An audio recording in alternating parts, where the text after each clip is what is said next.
പിന്നെ ഇവിടെ ഇരിക്കുന്നത് കണ്ടപ്പോൾ റോസി ദാഹത്തേക്ക് കയറി വന്നിരിക്കുന്നു. രണ്ടുപേരും എന്തോ കാര്യം പറഞ്ഞുകൊണ്ടിരിക്കുക.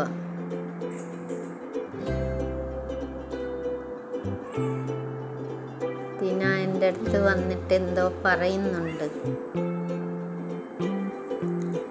അവന് റോസി ഇവിടെ വന്നത് അത്രയ്ക്ക് ഇഷ്ടമില്ല. ഇവിടെ എപ്പോഴും ഈ മുറിയിൽ ടിന മാത്രം ഇരുന്ന് ഉറങ്ങിക്കൊണ്ട്.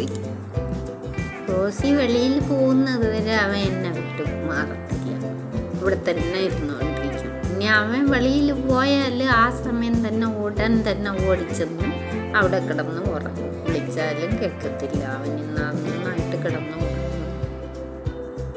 ഇന്നിപ്പോൾ അവൻ ഇരിക്കുന്നത് കൊണ്ട് ഇവന് ഉറക്കവും വരുന്നില്ല.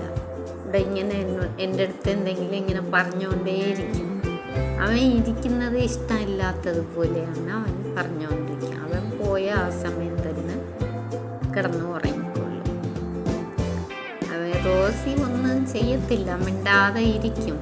എങ്കിലും ഇവന് ഇപ്പം ആരും ഗുസ്തി വന്നാലും അതുപോലെ ഓടിച്ചു വിടും.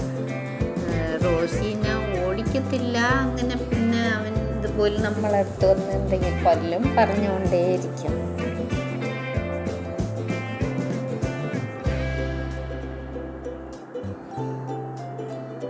റോസി ഇനി ഭക്ഷണം കൊടുക്കുന്നത് വരെ ഇവിടെ ഇരിക്കും.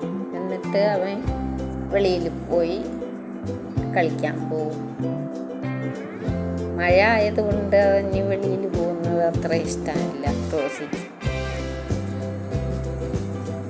നല്ല കാറ്റും ഉണ്ടല്ലോ വെളിയിൽ, അതുകൊണ്ടാണ് അവരങ്ങനെ അകത്തേക്ക് ഇരിക്കാൻ ശ്രമിക്കുന്നത്.